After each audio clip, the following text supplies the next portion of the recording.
매주 금요일은 제11대 경기도의회 의원들과 함께 골목길 민생 현안과 그 대안을 짚어보는 시간입니다. 민생의회. 오늘은 경기도의회의 백현종 의원님 모셨습니다. 안녕하세요. 예, 반갑습니다. 네, 의원님 오늘의 기후 청취자분들께 의원님 소개 한번 직접 해주신다면요. 간단하게 그냥 소개해드릴게요. 네.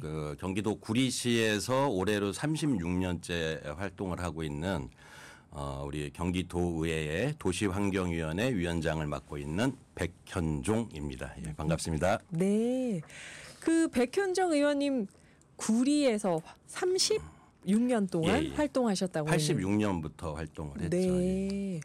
구리의 대표 명소 이름 맞히기가 오늘 퀴즈였잖아요. 예. 네, 퀴즈 정답을 의원님께 여쭤보겠습니다. 문제가 구리시 인창동에 위치한 이 왕릉은 세계문화유산으로 등재된 곳이고 우리나라 최대 규모의 왕릉군이라고 했어요. 조선을 건국한 태조 왕릉을 시작으로 7명의 왕과 10명의 왕비가 이곳에 잠들어 있는데요. 현재는 산책로가 잘 조성되어서 문화 역사 또 힐링하는 장소로도 유명합니다. 이곳은 어디일까요? 1번 동구릉, 2번 선릉. 의원님 정답은요? 예, 우리 사회자께서 지금 말씀해 주셨잖아요. 태조 이성계 능, 건원능이라고 하죠. 건원능이 있는 1번 동구릉이 정답입니다. 예. 네, 동구릉이요. 동구릉 정답으로 보니까 9811님이 정답 1번입니다. 쌀 주세요 그러셨는데 어떡하죠? 4부 퀴즈의 정답을 맞히신 분은 마이크로 발전소에서 드리는 태양광 충전기입니다. 쌀은 우리 1부 퀴즈고요. 네, 아쉽습니다. 9811님. 저희 동구릉에 대해서 혹시 설명을 조금 더 해주신다면. 동구릉이요. 네. 동구릉 아까 우리 그 사회자께서 말씀하셨듯이 유네스코 세계유산으로 등재가 돼 있는데 2009년도에 네. 그 유네스코에 등재가 됐죠. 그래서 우리는 아까 이제 2번에 뭐 선릉도 있고 그런데 네. 홍릉도 있고 다른 지역에 제일 많은 능이 모여 있는 곳 그곳이 이제 동구릉이죠. 예, 그게 유네스코에 등재될 때 보편적 가치를 담고 있다라고 했고, 그다음에 그 500년 역사 동안에 훼손되지 않고 왕릉이 이렇게 보존되어 있는 경우는 세계적으로도 흔하지 않다. 그렇게 돼서 동구릉이 세계문화유산으로 등재가 됐고, 지금 말씀하신 대로 거기 가면 굉장히 숲길이 좋습니다. 네. 그래서 저는 꼭 한번 이렇게 방문해 주시기를 권하고 싶습니다. 예. 그리고 여기 인창동의 인창천이 생태하천으로 복원된다는 건가요? 예. 지금 이제 뭐 동구릉이 이제 주소지는 인창동으로 되어 있는데 네. 인창천이 뭐냐면은 이제 발원지가 인창동입니다. 주로 흐르는 것은 이제 수택동을 통해서 왕숙천으로 들어가고 왕숙천이 다시 한강으로 가고 한강물이 이제 바닷물로 연결이 되는 건데 네.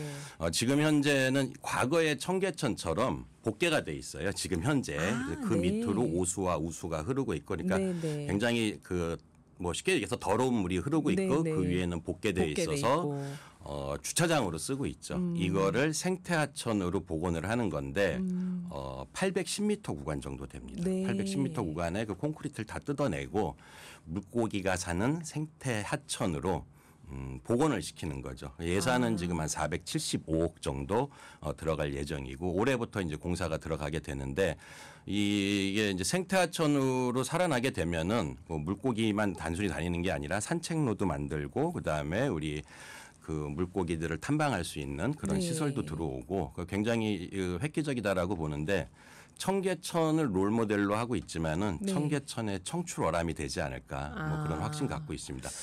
동구릉에 놀러 가야 될 이유가 하나 더 생기겠네요. 인창천이 생태하천으로 복원이 되면. 하나만 더 말씀을 드리면은 그 동구릉 얘기가 나와서 그런데 그 인창천이 왕숙천으로 흘러 들어가고 왕숙천이 다시 한강으로 간다 그랬잖아요. 네. 그 중간에 하천 이름이 왕숙이잖아요. 네, 왕숙. 이게 왕이 묵었다 간 곳, 왕이 잠을 자고 간 곳이다 그래서 왕숙천이에요. 그게 그 왕이 태조 이성계의 왕을 얘기하는 그런 유래가 그렇군요. 있습니다. 예.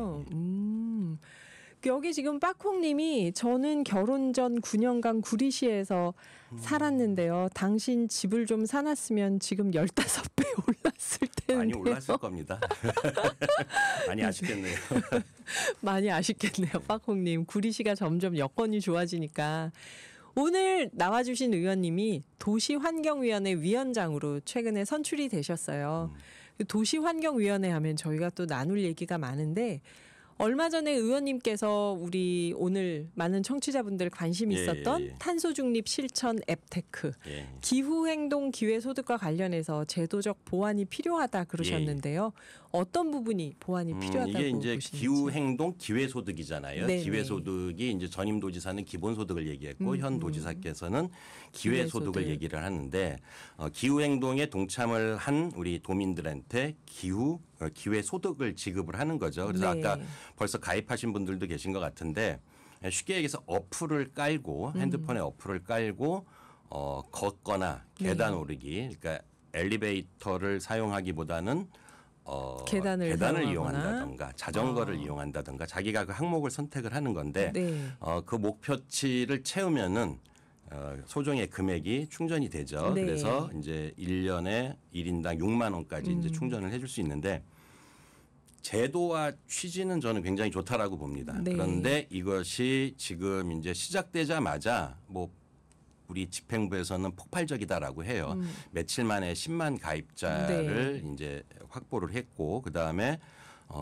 지금 지난주 30만까지 가입자. 네. 예측한 것보다 굉장히 많은 우리 도민들이 참여를 하고 있는데 문제는 뭐냐면은 31개 시군에 공평하게 가입돼 있는 게 아니라 지역별로 편중이 돼 있는 거고 좀 더 자세하게 들여다보면 이제 제가 이제 집행부한테 자료를 우리 상임위 일이니까 자료를 요청해서 받은 거에 보면은 거기 이 어플을 깔고 가입을 해서 이거를 실행을 하기까지 굉장히 복잡하거든요. 20대, 30대, 40대는 굉장히 쉽게 할 수가 있습니다. 거의 75%가 20대, 30대, 40대예요. 네. 근데 이제 50대, 60대는 그 가입률이 굉장히 낮은 거죠. 그러니까 그렇죠. 젊은 층들 위주로 이게 이제 운영이 될 수 있는 거고 60대 이상 같은 경우에는 한 6% 정도뿐이 안 됩니다. 그리고 이게 주로 이제 몸을 움직여야지 그 포인트가 쌓이는 형태이기 때문에 장애인분들 같은 경우에는 또 쉽게 이렇게 성과를 내기가 쉽지 않다라는 거. 그래서 제도와 취지는 좋은데 이것이 이제 특정 층에 이렇게 혜택이 줄 수가 있는 거고 그다음에 지금 이게 우리가 올해 후반기 예산을 36억 원을 이제 책정을 해줬는데 너무 많이 들어왔죠. 그 지금 이제 가입자가 많죠. 생각지도 못했던 가입자들이 30만 명까지 들어오고 그러다 보니까 예산을 소진이 거의 다 돼가는 상황이 될 것이고. 그래서 지금 뭐 한 76억 정도를 추경으로 또 책정을 해야 된다. 그렇게 이제 집행부에서는 얘기를 하고 있어요. 엊그저께는 또 51억까지 이제 다운을 시켰는데 그렇게 되면은 내년에는 몇백억 원의 예산이 들어가야 되는 거거든요.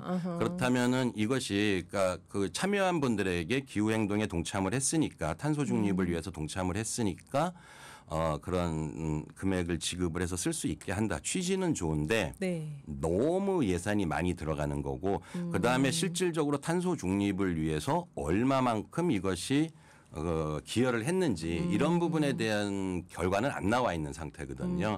그래서 너무 성급하게 예산만 지금 책정해달라는 건 문제가 있다라는 거고 아까 말씀드린 대로 다양한 계층이 공평하게 말 그대로 기회를 누릴 수 있는 것들이 보장이 돼야 되는데 시작한 지 이게 이제 그 한 2달, 3달뿐이 안 되다 보니까 미진한 부분이 아직 많이 남아 있죠. 그런 것들을 보완하라라고 요구를 하는 겁니다.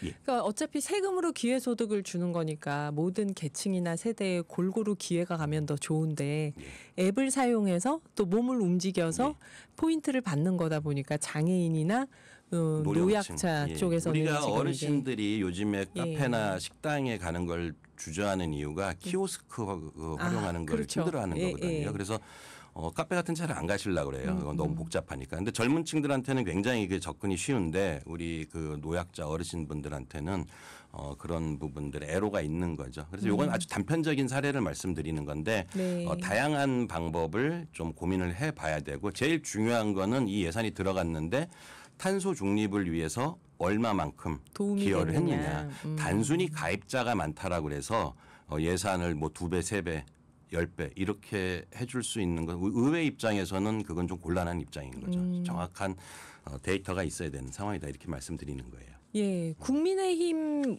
소속이시다 보니까 또 야당 입장에서 경기도정에 대해서 짚어야 될 짐들을 얘기해 주시니까 또 그게 그럴 수 있겠구나 하고 좀 입체적으로 느껴지는데요. 근데 이거는 뭐 여야 따질 문제가 아니라 우리 상임위에서 공통적으로 문제로 너무 성급하게 됐던. 가고 있다 이런 네. 얘기를 하는 건 사실이에요. 우리 이거 하는 데가 환경 에너지진흥원인데 네. 진흥원 원장님이 들으면은 기겁을 하실지는 모르겠지만은 지금 이렇게 갑작스럽게 예산을 또 추경을 2배 이상 신청을 하고 내년 예산을 몇백억을 한다.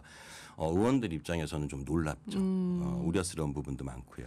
그 포인트를 받을 수 있는 항목에서 노령층이나 장애인층은 어떻게 또 받을 수 있는지 항목을 좀 더 섬세하게 만들 필요도 있고 그런 부분들이 그렇겠네요. 필요하다라는 거죠.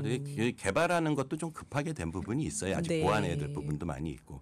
그래서 실질적으로 민원으로 이 가입하는데 너무 복잡하고 어렵다라는 것들이 제시된 것들이 있고요. 아마 이제 집행부에서 그런 부분들은 뭐 보완해서. 하나씩 보완해 나가는 단계다라고 보는데 보완이 되기 전에 예산을 네. 너무 요구하는 거는 의회 입장에서는 한번 짚고 넘어갈 수뿐이 없다. 이런 말씀 드리는 거예요. 네. 예. 무슨 말씀인지 예. 이해가 잘 됩니다. 그런가요? 예. 다음에는 이제 의원님께서 대표 발의하신 조례안이 있어요. 경기도 이륜 자동차 소음 관리 조례안. 그래서 딱 읽는 순간 오토바이 소리인가 생각했는데 오토바이, 스쿠터, 전동 킥보드, 이륜 자동차 사고가 빈번하고 위험성도 높아지니까 이 조례안을 대표 발의하신 건가 싶었는데요. 이륜 자동차 단속 과태료 강화하면 소음도 줄고 위험도도 낮출 수 있을까 그러면 이 조례안에 대해서 설명을 해주신다면요. 그러니까 이 조례가 이제 처음 제가 이제 고민을 해서 조례를 이제 처음 제정을 한 건데 제가 기억하기로는 전국 최초입니다. 경기도가 제일 먼저 이제 제정을 하게 된 거죠. 근데 여기서 이제 우리가 이륜 자동차 그러니까 굉장히 어려운 말인데 지금 사회자께서 말씀하신 대로 바퀴가 2개면 전부 이륜 자동차인데 여기서 주요 이제 초점을 맞춰서 보는 거는 오토바이죠. 우리가 흔히 말하는 오토바이인데 이제 코로나 팬데믹을 거치면서 배달 문화가 굉장히 많아졌죠. 맞아요. 오토바이가 많이 맞아요. 이제 다니면서 그 오토바이의 소음, 이륜 자동차의 소음이 민원으로 굉장히 많이 들어와 있는 상태입니다.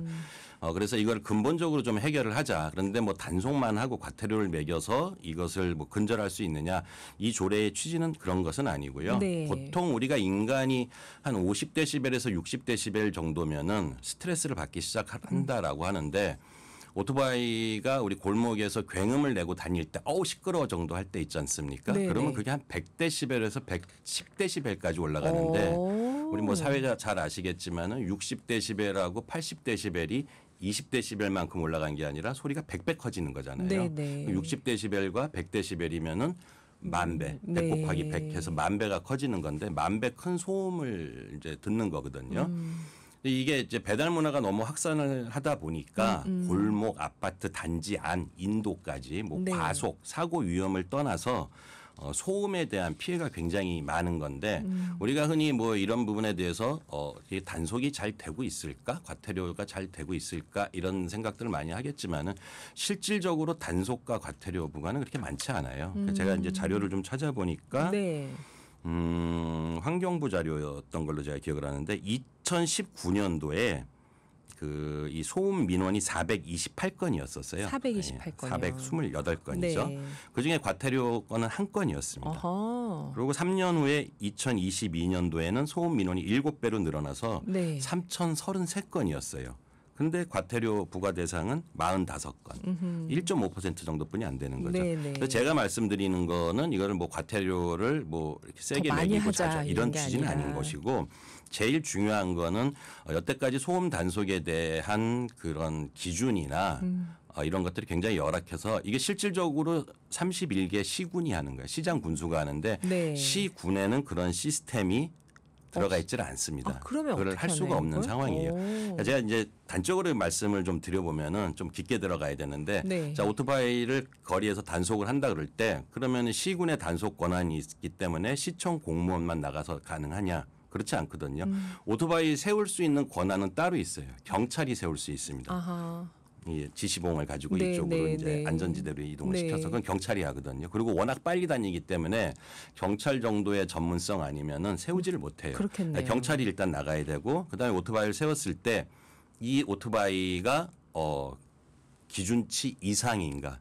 이게 오토바이 종류에 따라서 소위 이제 몇 cc냐에 따라서 몇 년도에 같은 회사 제품이라도 몇 년도에 생산된 제품이냐에 따라서 그 기준이 다 다릅니다. 네. 그 상품별로 다 기준이 있는데 이거를 단속 공무원이 다 외우고 있을 수는 없죠. 없죠. 경찰도 마찬가지고 그러면 그 시스템을 노트북에 탑재해서 나가서 이게 단속을 했는지 안 했는지를 그 수치를 측정해서 전문적으로 해주는 한국교통안전공단이 따라 나가야 돼요. 아하. 그다음에 행정 집행을 하는 거는 시청 공무원이 하는 공무원이 겁니다. 해야 되고. 이게 삼위일체가 안 되면은 한쪽만 나가서는 될 수가 없는데 이번 이제 조례를 통해서 그런 것들을 경기도가 총괄적으로 지휘를 할 수 있게 하는 것이고 그다음에 또 이런 것만 하는 게 아니라 조례를 통해서 31개 시군이 이제 1년에 2번씩 환경부에 이 실적을 보고를 해야 돼요. 네. 굉장히 난감한 상황이죠. 네. 소음 진동법이 바뀌면서 시군의 역할과 의무가 강화됐는데 여태까지 그렇게 못 해봤거든요.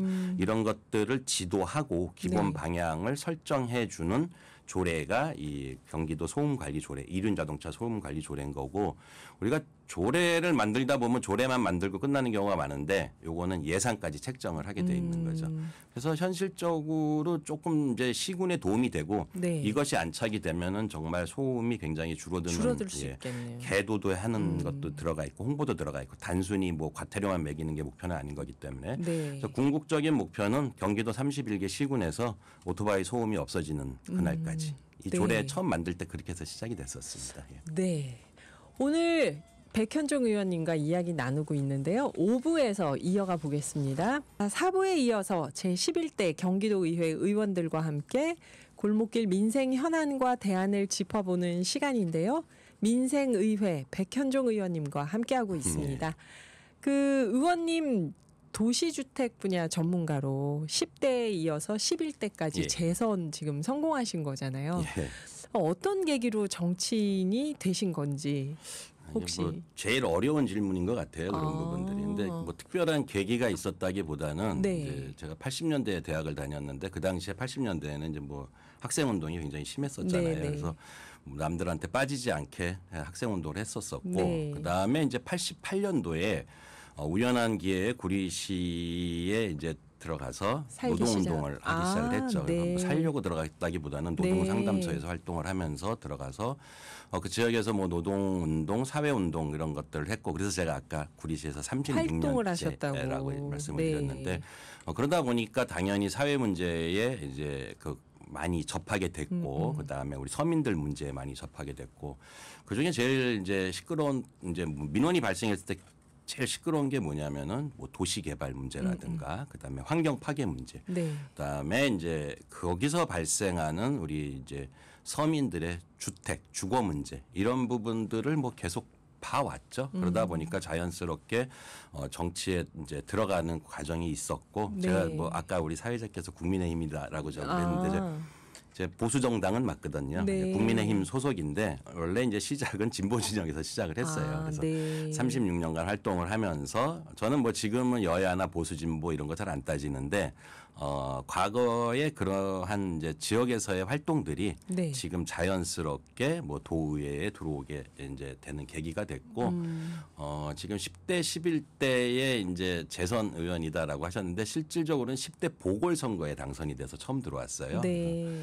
한 1년 2개월 그 정도 남은 보궐선거에 들어왔고 그다음에 이번에 2022년도 6월 달에 당선이 돼서 2년 6개월 정도 돼가고 있고 해서 3년 반 정도 했습니다. 남들이 뭐 되게 오래 한 사람 같다라고 얘기를 그렇죠. 하는데 재선하면 딱 8년 뭐 이렇게 생각이 근데 되니까. 제가 실질적으로는 한 3년 반 정도 해서 아하. 아직은 뭐 그 새내기고 약간 병아리 축에 들어가는 도의원이죠. 예. 근데 병아리 도의원님이라고 하기에는 아까 사부에서 말씀해 주신 얘기들이 이제 이게 베테랑이시다 이런 느낌이 그거는 들었는데 뭐 정치하면서 그 전에 그 전에 이제 몇십 년 동안 이런 일들을 계속 해왔으니까 뭐 금방 이해하고 해결책 찾아내는 거는 조금 빠른 거는 맞아요. 이만큼 조금 빠릅니다. 네. 조금 많이는 아니고. 예. 그 의원님께서 경기도의회 딱 이제 들어가셨을 때 예, 보궐선거로 또 이번에 11대에 내가 요런 문제는 의회 활동을 하면서 좀 해결을 해봐야겠다 하고 공약하신 게 있을 것 같은데요. 공약은 뭐 이제 큰 공약도 있었고 지역 네. 공약도 있었는데 오늘은 제가 그 지역 공약을 하나 말씀을 네네. 드리고 싶은데 구리 테크노밸리 사업이 있었습니다. 그런데 그게 여러 가지 이유로 특히 정치적인 이유로 무산이 됐어요. 구리 테크노밸리 사업이. 그래서 이 사업을 제가 이제 부활을 시키려고 네. 재추진을 하겠다라는 게 대표 공약 중에 하나였는데 그걸 왜 말씀을 드리냐면 구리시 같은 이제 수도권 도시들은 소위 우리가 이제 배드타운이라 그러잖아요. 먹고 살 거 시설이 없어서 그냥 서울로 출퇴근을 하고 네네. 돈은 거기 가서 받고 벌고 그 다음에 잠만 자는 네. 그 대표적인 도시거든요. 제가 뭐 구리시를 비하하려고 그러는 게 아니라 오랜 기간 그렇게 지나왔어요. 그래서 일자리가 충족한 테크노밸리를 재추진해야겠다. 어차피 하려고 했는데 못한 거니까. 그래서 그거를 제 1공약으로 얘기를 네. 했었었고 테크노밸리 그러면 여러분들 제일 많이 아는 게 성남의 판교 테크노밸리 맞아요. 있잖아요. 판교. 거기가 이제 성공한 사례로 뽑히니까 네네. 1 테크노밸리, 2 테크노밸리 지금 이제 3 테크노밸리까지 하는데 거기가 우리가 테크노밸리가 뭐 많고 뭐 첨단 시설 뭐 그다음에 젊은이들의 일자리가 많다라고 이렇게 말씀들을 많이 하는데 조금만 구체적으로 보면은 그 입주 기업이 1,200개 정도뿐이 안 돼요. 판교가요? 예. 그다음에 7만 2천 명 정도가 근무를 하는데 네. 거기 매출액 1년 매출액이 얼마냐면은 이 얘기하면 다들 깜짝 놀라더라고요. 판교 테크노밸리 1년 매출액이 157조 원입니다. 웬만한 나라 1년 예산 정도 될 거예요. 네. 거기에 집약된 그런 실력 가진 업체들이 들어와서 네. 동네를 또 바꿔놓은 거죠. 그리고 지역에 일자리가 만들어진 거고. 그래서 네. 1 테크노밸리 성공을 했고 2 테크노밸리도 뭐 평판 괜찮고. 그래서 경기도가 지금 이제 야심작으로 내놓은 게 제3 테크노밸리인데 그게 이제 우리랑 의회랑 뭐 저도 그런 주장을 많이 했고 의회랑 얘기하면서 그 컨셉이 뭐냐면은 직주락학이에요. 직장. 직주락학. 예, 주거. 그다음에 여가, 학교, 직주락학이 한 마을에서 한 동네에서 다 해결되는 거거든요. 네네. 그러면 뭐 출퇴근하기 위해서 이렇게 아침에 전쟁 치를 필요도 없고 동네에서 모든 것을 해결하는 건데 그래서 저는 그 경기도형 그 테크노밸리 이게 뭐 무조건 완벽하다라는 건 아닌데 네. 그래도 성공을 했고 한 20년간의 성과물이 있어서 롤 모델로 삼을 만하다라는 거고 그래서 구리시에 하려고 했던 테크노밸리가 무산이 됐기 때문에 네. 직주락학, 구리시도 직주락학 도시를 위해서는 테크노밸리가 재추진되고 들어와야 된다. 해야 된다. 그래서 제1공약으로 내세웠던 거죠. 지금 이제 조금씩 성과물을 좀 내고 있습니다. 아, 그러면 판교처럼 구리에도 테크노밸리가 그 들어서 정도 규모까지는 아닌데 네. 그거보다는 좀 축소된 형태. 그러면서 점점 커지겠죠. 판교 테크노밸리도 뭐 처음부터 컸던 건 아니니까 네. 한 20년의 역사를 가진 거고 구리시도 지금 뭐 시작을 하면은 구리 시민들의 또 잠재력이 워낙 세기 때문에 크기 때문에 금방 따라잡을 수 있다. 그래서 제가 얘기하는 거는 먹고 사는 것 동네에서 다 해결할 수 있는 도시를 만들어야 된다. 그게 제가 도시환경에서 주장하는 뭐 중요한 부분 중에 또 하나인 거거든요. 네. 무슨 말씀인지 딱 여러분 귀에 솔깃 들어오시지 않나요? 그런 테크노밸리가 구리에 생기는 거를 제일 중요한 지역 공약으로 예, 지금 일자리 생각하고 문제, 예. 추진하고 계신다. 또 경기도가 1기 신도시 재정비 사업하면서 예. 3기 신도시 조성 사업도 동시에 하고 있는 도시개발 사업이 많은데요. 의원님께서 지금 도시주택 전문가로서 도시 주거환경 정비 조례 개정안을 대표 발의하셨어요. 예. 이 조례는 또 어떤 건지 좀 설명을 해주신다면. 이거는 뭐 제가 구체적으로 설명하기보다 네. 그 기사 하나 제목 보일지 모르겠는데 청취자분들 조합 할 일 끝난 입주 아파트 10년 넘게 월급 받는 조합장 서울만 20명. 이것도 제목 보면은 입주 끝났는데 60%가 그대로 청산 미룬 조합장 이제 정부가 고발할 수 있다 이런 뜻이거든요. 이게 무슨 얘기냐면은 재개발이나 우리가 재건축을 많이 하지 않습니까? 네, 경기도가 제일 전국에서 많죠. 재개발 재건축을 하면은 주택 조합을 설립을 하지 않습니까? 네. 그래서 뭐 2년 3년 후에 아파트가 다 완공이 됐어, 준공이 됐어요. 네. 그럼 입주를 하죠. 그러면은 조합을 해산을 하고 잉여금에 대해서 청산을 해야 되잖아요. 네. 근데 그런 것들이 관리가 안 돼 왔었습니다. 그래서 허점이 있었고, 그러니까 조합 해산이나 청산을 안 하는 거예요. 네. 그럼 어떻게 된 일이 벌어지는 거냐면 입주 다 하고 우린 다 끝났다라고 생각을 하는데 뭐 극히 일부이긴 하겠지만은 네. 조합 해산 청산을 안 하고 월급도 받고 판공비도 쓰고 그 남은 돈을 그대로 쓰는 거예요. 그걸 모르는 경우가 많죠. 예. 그게 10년이 된 데도 있고 20년이 된 데도 있고 그런데 지난 행감 때 제가 이거를 이제 지적을 했던 거고 네. 경기도 집행부도 좀 깜짝 놀라는 분위기였었거든요. 네. 자기네들도 이렇게 심한지 몰랐다. 그래서 이제 이 조례를 개정을 해서 강제 규제할 수 있게 물론 이제 법이 또 개정된 부분이 있으니까 조례가 가능한 건데 이렇게 되면은 이제 어떤 일이 발생을 하냐면은 이 조례에 담은 내용이 뭐냐면은 뭐 법에도 담겨 있지만은 경기도는 실질적으로 이 조합이 해산했는지 청산했는지 그 관여할 권한이 없어요. 그건 시장 군수가 그 역할을 갖고 있는 거거든요. 네. 근데 시장 군수가 그 역할을 놓쳐왔고 그래서 반기별로 2번 시장 군수가 도지사한테 보고하도록 강제한 거예요. 그러면 조례에서요. 도에 권한이 생기는 거죠. 네네. 도가 직접적으로 개입할 권한은 없었지만은 시장 군수가 갖고 있는 권한을 너네가 행사를 잘 하고 보고를 해라. 1년에 2번씩 보고를 해라. 보고를 하게 되면은 이거 다 체크를 해야 돼요. 이게 대체로 어떤 일들이 벌어지냐면 10년, 20년 됐는데 해산 청산 안 하고 돈은 쓰고 있는 조합들 보면은 관공서에서 파악이 안 돼서 연락도 안 됩니다. 그러나 어디선가 돈은 새고 있고 이거 조합원들, 서민들, 시민들, 도민들 그렇죠. 몫인 거거든요. 그래서 그것을 못하게 하는 조례를 이제 개정을 한 거죠. 집행부도 이런 부분은 꼭 해야겠다라는 의지가 있었고 그래서 협의를 잘해서 개정을 했고 올해 이제 내년부터는 네. 적용이 되죠.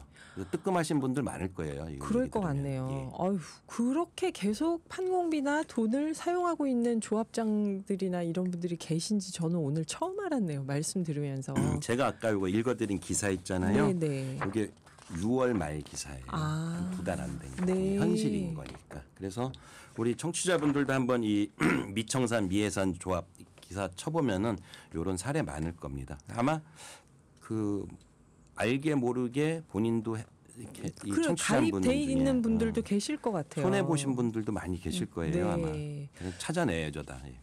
오늘 백현종 의원님하고 평소에 생각하지 못했던 이런저런 얘기를 듣게 되는 것 같네요. 여러분도 그렇지 않은가요? 네, 저희가 행정이나 이런 데 잘 모르다 보니까 버스커의 여수 밤바다 들으면서 잠깐 쉬었다가 의원님과 이야기 이어가 보겠습니다. 저희가 출연하시는 모든 의원님들께 이 질문을 꼭 드리는데요. 예. 오늘의 기후 프로그램이 또 기후 변화, 기후 위기 프로그램이다 보니까 이게 뭐 단지 북극곰이나 지구 환경 문제가 아니라 우리들의 건강이나 미래를 심각하게 도전하는 문제다 생각을 하는데요. 기후 위기에 대해서 의원님 어떻게 생각하시는지 또 혹시 의정 활동에 반영할 계획은 없으신지 저희 여쭤봅니다. 그 상임위 이름이 도시환경위원회잖아요. 네네. 도시 개발만 하는 게 아니라 거기에 또 상반된 환경 부분을 그렇네요. 하거든요. 그래서 네. 저희가 우리가 많이 얘기하는 탄소 중립이라든가 아리백 이런 네. 것들은 저희 상임위에서 다 다루고 있어요. 그래서 저희 상임위의 피감 기관이 경기도 또 환경국이고 그렇기 때문에 뭐 어느 정도 심각한지는 너무 잘 알고 있고 네. 제가 이제 과학에 좀 취미가 있는 편인데 지구 역사가 이제 45억 년이 됐다고 네, 그러잖아요. 네, 네. 그 45억 년 중에 5번 정도 대멸종이 있었다라고 얘기를 하지 않습니까? 네. 그러니까 지구상에 살던 생명체가 70% 내지는 80%가 멸종을 사라지는, 하고 이런 네. 거. 그러니까 뭐 행성 충돌 얘기도 많이 나오고 뭐 지진, 화산 폭발 이런 걸로 멸종했다는 얘기도 나오는데 지금이 이제 6번째 대멸종이다라고 하잖아요. 네. 그 과학자들이 얘기하기를 인간이 환경을 파괴함으로 인해서 지구에 있는 생명체가 많이 죽어간다. 네. 실제로 그 산업혁명 이후에 식물만 놓고 봤을 때 식물의 멸종 속도가 산업혁명을 기준으로 해서 500배 정도 빨라졌다라고 하거든요. 500배 네. 정도 많아졌고, 그럼 이건 굉장히 심각한 상황인 거죠. 제가 이제 오늘 뭐 기후 환경 얘기가 나와서 말씀을 하나 좀 드리고 싶은 거는 네. 우리가 탄소 중립 얘기 많이 합니다. 아리백 얘기도 많이 하고요. 그 다음에 이제 우리 뭐 온실가스 얘기도 많이 하죠. 보통 환경 얘기하면 그런 얘기를 많이 하는데 네. 오늘은 제가 조금 다른 분야를 얘기하고 싶은 게 아까 저희가 도시환경위원회라고 그랬잖아요. 네네. 그래서 환경국을 다루는데 거기에 수자원본부가 있습니다. 아하. 경기도의 모든 물을 관리를 해요. 네. 저기 팔당댐에서부터 한강물, 지하수, 수돗물, 하수 이런 걸 다 관리를 하는데 우리가 이제 물환경에 대해서는 놓치는 경우가 많이 있습니다. 대기 오염, 그다음에 생명체가 죽어나가는 것들, 북극곰, 그다음에 네. 뭐 이렇게 빨대가 꽂힌 거북이의 모습 네. 이런 것들은 많이 아파하는데 물환경은 얘기를 많이 안 하기 때문에 제가 오늘 물환경 얘기를 좀 네, 하나 네. 좀 드리고 싶은데 기사를 좀 하나 갖고 왔거든요. 네. 이거 우리 행감 때 행정사무감사 때 많이 다루는 건데 제가 요 기사 제목이 이것도 한번 읽어볼까요? 하천 속에 흘러든 마약에 물고기도 망가진다. 위협받는 생태계. 네. 이것도 6월달 기사니까 얼마 안 됐어요. 제가 요 기사 한 줄만 좀 읽어드릴게요. 네. 필로폰 아시죠? 네. 마약 물질 필로폰에 중독돼 금단 증세를 보이는 브라운 송어. 크게 항우울제 영향으로 천적에 대한 겁을 상실한 민물농어. 피임약을 먹고 성전환을 일으킨 피레미. 아 정말요? 예, 이게 되게 재밌는 얘기인 것 같은데 굉장히 심각한 얘기인 네. 거거든요. 이 피레미 얘기는 요 뒤에도 나오는데 이제 캐나다에서 조사했던 거예요. 이거를 보면은 캐나다 해양수산부가 이제 연구를 했는데 우리가 약을 마구잡이로 버리잖아요. 네. 그러면 어쨌든 어떤 성분이든지 간에 그 하천이나 호수에 이제 섞여 있을 텐데 이 미량의 피임약 성분 이게 이제 에스트로겐 네, 성분인데 여기에 장기간 노출된 피레미들이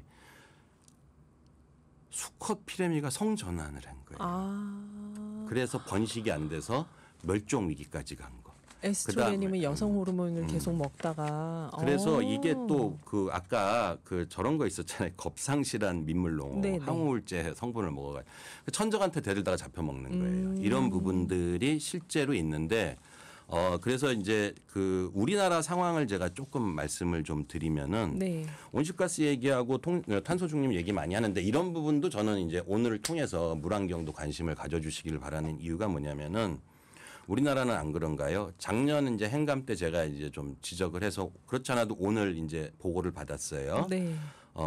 국립환경과학원 분석 자료인데 국내 하천에서 보면은 58종, 58종의 의약 물질이 검출되고 있어요. 실질적으로 대부분의 하천에서. 예. 그다음에 식품의약안전처 조사에 따르면은 우리 경기도 같은 경우에 9곳의 하수 처리장에서 마약 성분이 검출이 됐습니다. 네네. 이게 이제 생각을 해보세요. 이거 결국에 누가 먹게 되는가. 결국 흘러서 다시 우리한테 오는. 돌아오는 거고 아까 생태계가 파괴되는 우리가 알지도 못했던 상황에서 생태계가 이제 파괴가 되는 건데 그래서 이거를 이제 우리 뭐 물 관리를 아까 우리 경기 수자원본부에서 한다 그랬잖아요. 네. 수자원본부도 이런 부분에 대해서 굉장히 잘 하고 있습니다. 경기도가. 그리고 아까 말씀드린 경기 환경보건연구원 이런 데서는 이 수질 검사를 하고 연구를 해요. 네. 오늘 그 보고 받은 거에 그때 행감 때 지적을 했더니 원래는 관공서가 함부로 마약류를 다루질 못해요. 근데 이거를 위해서 마약류 그 다룰 수 있는 라이선스를 받았다 그러더라고요. 네, 정부한테. 네. 이게 이제 우리 도의에서 한 또 성과물이 되겠죠. 네. 그래서 물환경이 굉장히 심각한데 그 작은 하천 이런 부분들 경기도에 소하천까지 하면 한 2,500개의 하천이 있습니다. 네. 그래서 아까 제가 구리시의 인창천 복원 사업에 제 나름대로의 네. 열정을 쏟는 이유가 하나의 상징적 사례가 될 거다라고 보는 거거든요. 그래서 우리 청취자분들도 뭐 아리백, 탄소 중립 이런 거는 많이들 얘기를 하니까 물환경에 대해서도 좀 관심을 가져주시기를 제가 좀 간곡히 부탁을 좀 또 드리겠습니다. 네, 2,500개 하천이 경기도에 예. 있군요. 네, 의원님 오늘 민생과 지역 현안에 대해서 정말 조목조목 저희가 과외 수업받는 기분이었습니다. 제가 너무 재밌게 들었는데요. 중요한 문제들 미처 생각 못했던 것들 짚어주셨고요. 마지막으로 청취자분들께 하시고 싶은 말씀이 있다면요. 마지막으로요. 예. 저 이거 제가 요즘에 어디 가면 사람들 만날 때마다 말씀드리는 게 있는데 지방의회법 제정입니다. 국회는 국회를 독립적으로 운영할 수 있는 국회법이 있어요. 네. 그래서 필요한 조직도 꾸릴 수가 있고 그다음에 국회에서 필요한 국회를 운영하는 데 필요한 예산도 다 수립을 할 수 있어요. 독립적으로. 그런데 대한민국에는 지방 의회를 운영할 수 있는 법이 없어요. 의회로 그냥 지방자치법에 귀퉁이에 지방 의회가 거론이 되고 있는데 그걸 상당히 많은 분들이 모르세요. 지방의원도. 네. 그래서 반쪽짜리 활동을 하고 있어요. 이제 뭐 오늘 이제 제가 드린 말씀을 듣고 지방의원들도 꽤 일을 많이 하네 이렇게 좀 생각을 해주셨으면 참 감사하겠는데 이 자리에 다른 의원님들도 많이 나오셨을 네, 거고요. 네.